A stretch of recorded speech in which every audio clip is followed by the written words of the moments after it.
Karthik Deepa serial இப்போ ஒரு அட்டகாசமான ப்ரோமோ வந்திருக்கு. வேறு லெவலில் இருந்துச்சுன்னே சொல்லலாம். கார்த்தியோட மாஸ்டர் பிளானில் வசமாக ஐஸ்வர்யா சிக்கிட்டாங்கன்னே சொல்லலாம். அபிராமி அம்மாவை கண்டுபிடிச்சி மீட்க போகிறாங்க. மிஸ் பண்ணாமல் ஃபுல் வீடியோ கேளுங்க. செம்ம பரபரப்பாக இருந்துச்சுன்னே சொல்லலாம். கார்த்தி வந்து யோசிச்சுட்டு இருக்காங்க. நீங்கள் ஒன்றும் கவலைப்படாதன்னு சங்கர் வந்து ஐடியா சொல்கிறாங்க. அவனுக்கு வந்து இப்போ தான் கல்யாணம் ஆகிருக்கு. அவன் ஒய்ஃப் வேறு ப்ரெக்னெண்ட்டாக இருக்கான்ல அந்த ரவுடி. அவனை வச்சே நம்ம வந்து கரெக்டாக வந்து அபிராமி அம்மாவை வந்து பிடிச்சிடலாம். எப்படி சொல்கிற அப்படின்னா, அவன் ஒய்ஃப் இருக்காங்களா, அவங்க ஏரியாவுக்கு முதல்ல போவோம் அப்படின்னு சொல்லிட்டு போகிறாங்க.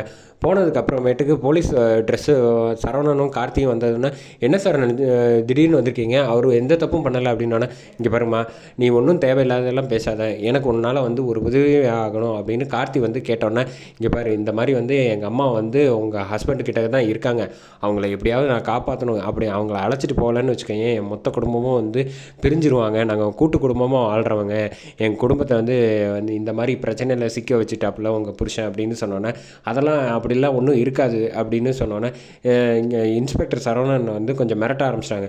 என்னம்மா புருஷனை வந்து எஸ்கேப் ஆக வைக்கலான்னு பார்க்குறியா அப்படின்னு மிரட்டினோன்னே, கார்த்தி வந்து அதெல்லாம் வேண்டாம், அவங்க வந்து ப்ரெக்னெண்ட்டாக இருக்காங்க, அவங்க வந்து கேட்டால் சொல்லுவாங்க அப்படின்னு சொன்னான்னு, பார்த்தியா எவ்வளோ நல்ல மனசு, இந்த குடும்பத்தை தான் பிரிக்கலான்னு நினைக்கிறியா அப்படின்னு.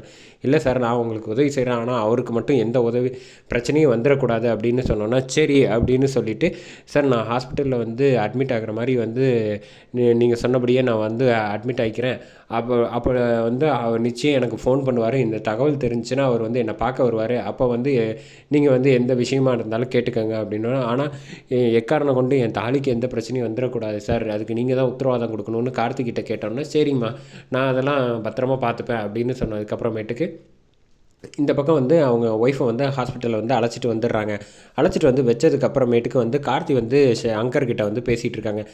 நிச்சயமாக வருவானா அப்படின்னு சொன்னோன்னா, நிச்சயமாக வருவான் கார்த்தி, அதில் உனக்கு என்ன சந்தேகம், அவன் வந்து எப்போ வேணாலும் வரலாம், நம்ம வா போய் ஒளிஞ்சிக்கலாம், ஆனால் அவன் முன்னாடி வந்து நம்ம தெரியக்கூடாது, அதை முதல்ல அவங்க ஒய்ஃப் கிட்ட போய் சொல்லிடுவோம் அப்படின்னு சொல்லிட்டு கார்த்தி உள்ளே போகிறாங்க. சார் மறுபடியும் சொல்கிறேன்னு தப்பாக நினச்சிக்காதீங்க, என் ஹஸ்பண்ட் வந்து என் வாழ்க்கையில் ரொம்ப முக்கியம் சார், ஏதோ சின்ன சின்ன தப்பு தான் பண்ணிகிட்ருக்காரு, அவர் வந்து எதுவும் பண்ணிடாதீங்கன்னு. அதெல்லாம் ஒன்றும் பண்ண மாட்டோம், நாங்கள் பின்னாடி ஒளிஞ்சிருப்போம், அதை வந்து நீ வந்து வெளியில் காட்டிக்காத அப்படின்னு சொன்னதுக்கப்புறமேட்டுக்கு இந்த பக்கம் அவரோட ஹஸ்பண்ட் வந்து வர்றாப்புல அந்த ரவுடி வந்தோன்னே வந்து, நீ ஒன்றும் கவலைப்படாத, உனக்கு எதுவாக இருந்தாலும் நான் பார்த்துக்கிறேன், நீ தைரியமாக இரு, மனசை விட்டுறாத அப்படின்னு. உன்னை யார் இங்கே அட்மிட் பண்ணுது அப்படின்னு சொல்கிறப்ப இப்படி வந்து திரும்பி பார்க்குறதுக்குள்ளே வந்து அவர் உஷாராயிடுறாப்புல. கரெக்டாக சரி நான் கிளம்புறேன், இங்கே இருக்கிறது சரியில்லை அப்படின்னு சொல்லிட்டு கிளம்பலான்னு போகிறப்ப கார்த்தியும் சங்கரும் வந்து டோரை திறந்துட்டு செம்ம மாதம் வராங்க. வந்தோன்னே வந்து லபக்குன்னு கேட்ச் பண்ணி பிடிச்சிட்டாங்க.